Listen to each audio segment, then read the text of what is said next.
last Super Smash Bros. Video presentation brought with it a couple bombshell reveals. First of all, it's now 100% confirmed that the next DLC character to be added to Super Smash Bros. Ultimate will be the final addition to the roster of playable fighters. Also, a few Mii Fighter costumes were revealed that officially deconfirm a handful of highly requested characters. The characters revealed as Mii costumes were Lloyd Irving from Tales of Symphonia, the Dragonborn from Skyrim, Dante from Devil May Cry, and popular platforming hero Shantae. While the announcement of these Mii costumes is sad news for fans hoping for these characters to become fully playable, it also helps us narrow down the potential character choice for Challenger Pack 11. I recently made a video about my top 5 first-party Nintendo characters that could end the Fighter's Pass, link in the eye in the top right corner. And now it's time to reveal my top 5 choices for third-party characters that could be the last challenger added to Super Smash Bros. Ultimate.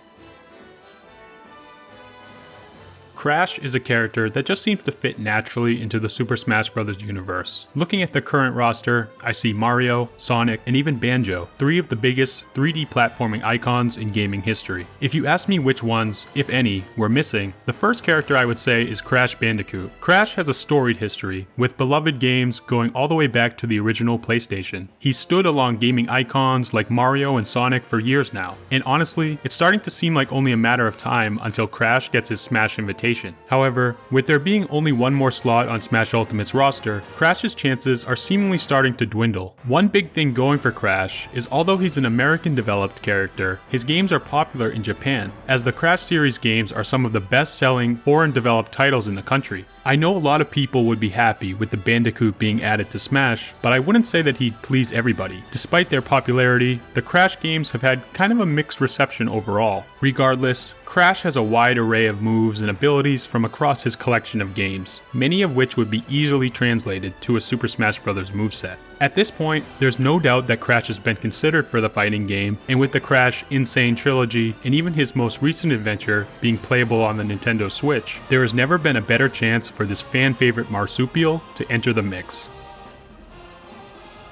Many people want Master Chief to finish the fight in Super Smash Bros. Ultimate, as he seems like a fitting character to cap off the DLC development. Not only thematically, due to his association with the Finish the Fight catchphrase, which was made popular in the Halo 3 reveal trailer, but also, more importantly, due to his status as a gaming icon and a figurehead of Microsoft and the Xbox console. With the addition of Banjo and Kazooie and Steve from Minecraft as playable fighters, the precedent is already there for Microsoft characters to enter Smash Bros. Plus, Nintendo's budding relationship with Microsoft makes things seem even more likely for Master Chief.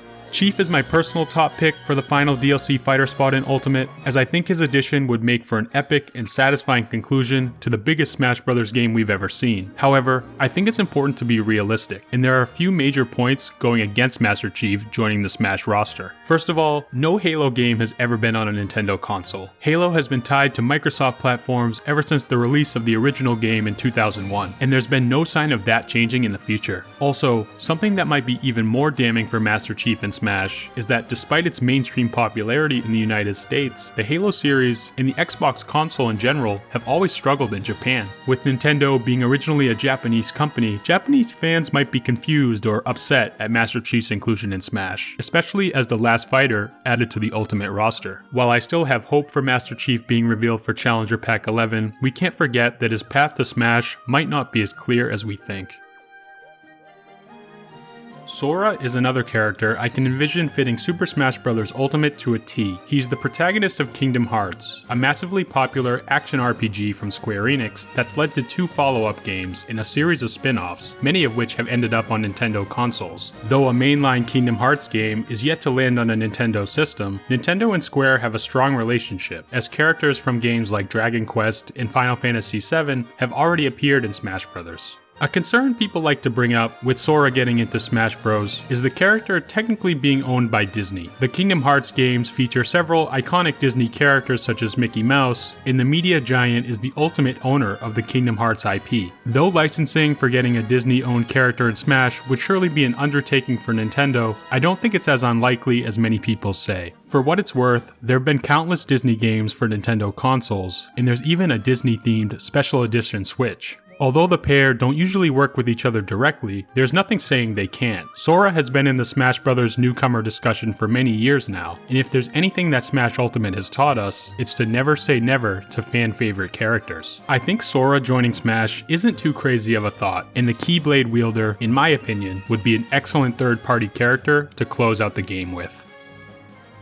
For my fourth pick, I'm going to leave this one a little bit open-ended. If we look at newcomers to Smash Ultimate, and especially DLC characters, one of the most popular archetypes is characters from other fighting games. While Street Fighter's Ryu debuted in Smash for Wii U and 3DS, Ultimate welcomed Ken from Street Fighter, as well as Kazuya Mishima from Tekken, and Terry Bogard from King of Fighters / Fatal Fury. There is an impressive list of fighting game characters already in Smash, and whoever chose the new fighters for Ultimate, whether that be Sakurai or Nintendo, seems to have a desire to unite as many fighting game series as possible. With that being said, I can totally see another fighting game getting a presence in Smash to close out the DLC. One iconic fighting game character I can see making the roster is Chun-Li. Despite her being a third Street Fighter rep, she's a popular character who would provide some much needed female representation. But ultimately, I don't think Chun-Li will get the nod. Instead, I think it's more likely that a character from either Soul Calibur or Mortal Kombat will join the roster. Both series have a strong history on Nintendo consoles. Remember when Link was in Soul Calibur 2? And when it comes to Soul Calibur, Nightmare is my top pick. He's arguably the most iconic character in the Soul games, and is even part of developer Project Soul's logo. Plus, Project Soul is a division of Bandai Namco, who also developed Super Smash Bros. Ultimate, so you get the connection. For Mortal Kombat characters, I think Scorpion is a pretty good choice as well. He's an iconic character who, coincidentally, also stars in the logo of NetherRealm Studios, the series developer. As both are fighting game characters, it would be a challenge translating their existing movesets over to Smash. But when looking at the rest of the roster, clearly Sakurai is good at that kind of thing. Overall, I'd say Nightmare is the more likely choice, due to Soul Calibur's worldwide popularity and the Bandai Namco connection. But both would be solid choices for Smash Bros. Ultimate DLC that would bring one more big fighting game series into the fold.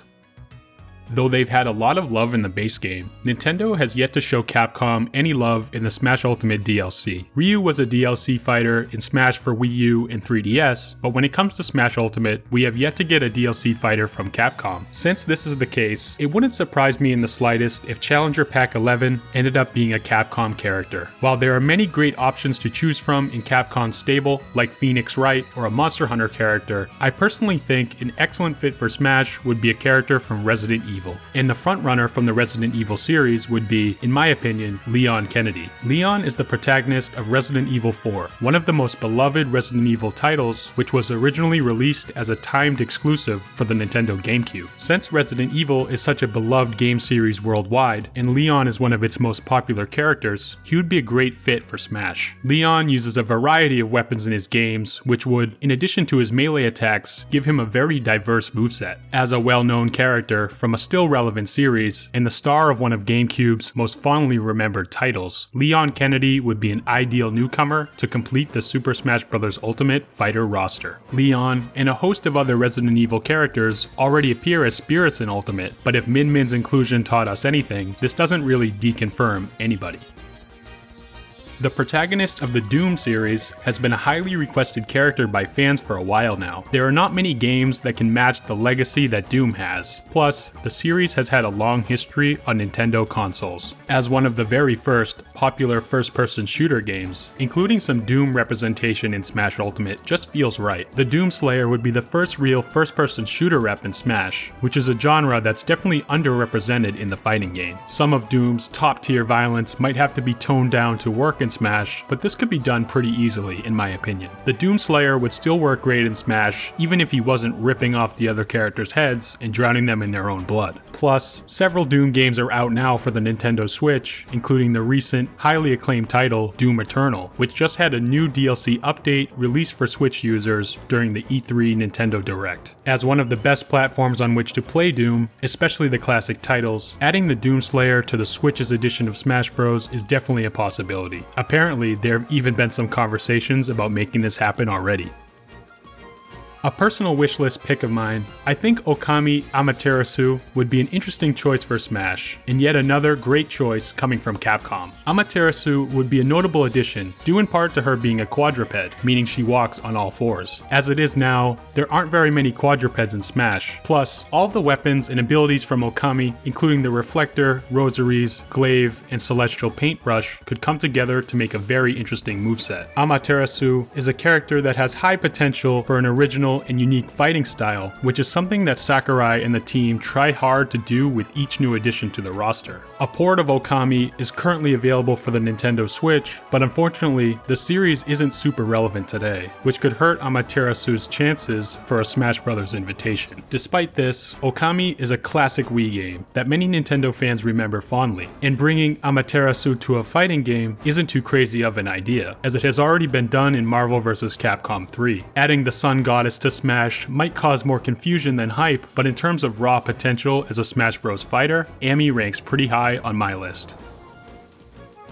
To end off my picks, I'm going with a somewhat safe choice. Just like Crash, Rayman seems a natural fit for Smash due to his legacy as a classic 3D platforming hero. Rayman has starred in a variety of games across several Nintendo consoles, and the platformer Rayman Legends was even planned to be a Wii U exclusive launch title, until those plans unfortunately fell through. Even today, the Nintendo Switch is the only place to play Rayman Legends Definitive Edition, and the relationship between Nintendo and Ubisoft appears to be blooming stronger than ever. There is yet to be a playable Ubisoft rep in Smash Bros, and Rayman is the standout choice. Just like Resident Evil's Leon, he's already a spirit in Smash Ultimate, but there's always a chance he could be upgraded to close out this fighter's pass. From his design alone, Rayman would be a perfect fit for the Nintendo fighting game. Remember that super believable render that Artsy Omni made for Smash Wii U back in the day? As a highly requested character for many years, the armless wonder would surely please many fans, but Rayman games aren't as popular today as they once were. Would he generate enough hype to successfully close out DLC development? Does Rayman have enough potential for a unique and interesting moveset? I guess we'll just have to wait to find out.